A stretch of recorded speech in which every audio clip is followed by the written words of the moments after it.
is not a dog or a cat. A woman does not have claws or fangs. A woman does not inspire horror. I keep telling myself this. I'm confusing hallucinations with memories. I am not responsible. With any luck, the whole thing was, like the first 3 series of Dallas, all a dream. Now someone looms over me, her face dominated by heavy black-rimmed glasses, blonde hair scraped back off a high, rounded forehead. She reminds me of a seal. She's holding a clipboard in front of her. "Well, Ray, how are you feeling? The good news is you haven't had a stroke." She seems to know who I am. And I know her from somewhere, so perhaps she has been every day. She's speaking rather loudly. I'm not deaf. I try to say so, but nothing very recognizable comes out. "And there's no sign of a tumor either. We still don't know what's causing the paralysis, but it's improving, isn't it? You have a bit more control today, don't you? Still nothing in the right arm, no?" I try to nod and say yes and no. "The scan shows no indication of brain damage, which is great. We are waiting for the results of the toxicology tests. You seem to have ingested some sort of neurotoxin. It could be an overdose of drugs. Did you take drugs, Ray?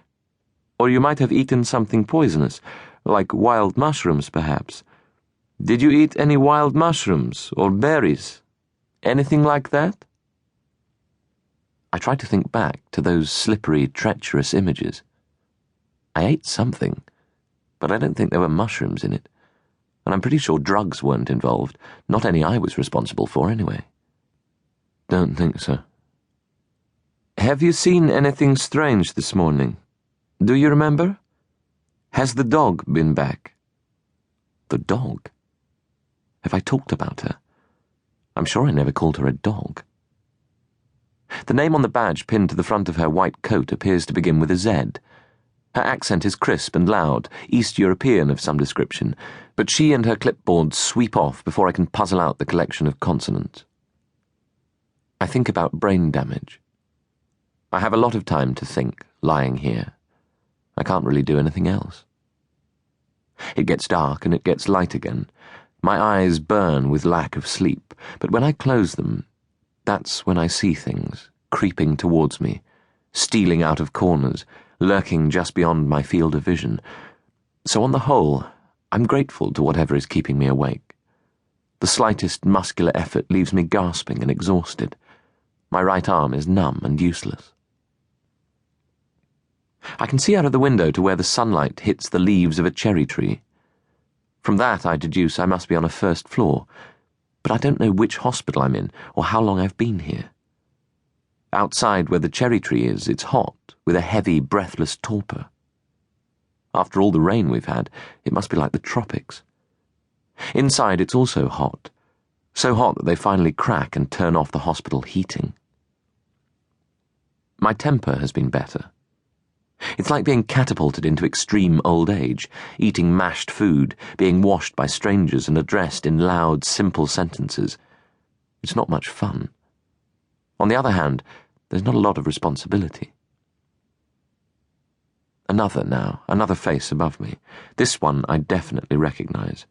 Soft, fair hair that falls over his forehead, steel-framed spectacles. "Ray? Ray? Ray?" An expensively educated voice. My business partner. I don't know how I came to be here, but I know Hen, and I know he's feeling guilty. I also know that it's not his fault. I grunt, trying to say hi. "How are you? You look much better than yesterday. Did you know I was here yesterday? It's okay, you don't have to talk. I just want you to know we're all thinking about you. Everyone sends their love. Charlie made you a card, look." He holds up a folded piece of yellow paper with a child's drawing on it. It's hard for me to say what it represents. "This is you in bed. I think that's a thermometer. Look, you're wearing a crown." I take his word for it. He smiles fondly and props the card on my bedside locker, beside the plastic cup of water and the tissues used to wipe up my drool, where it repeatedly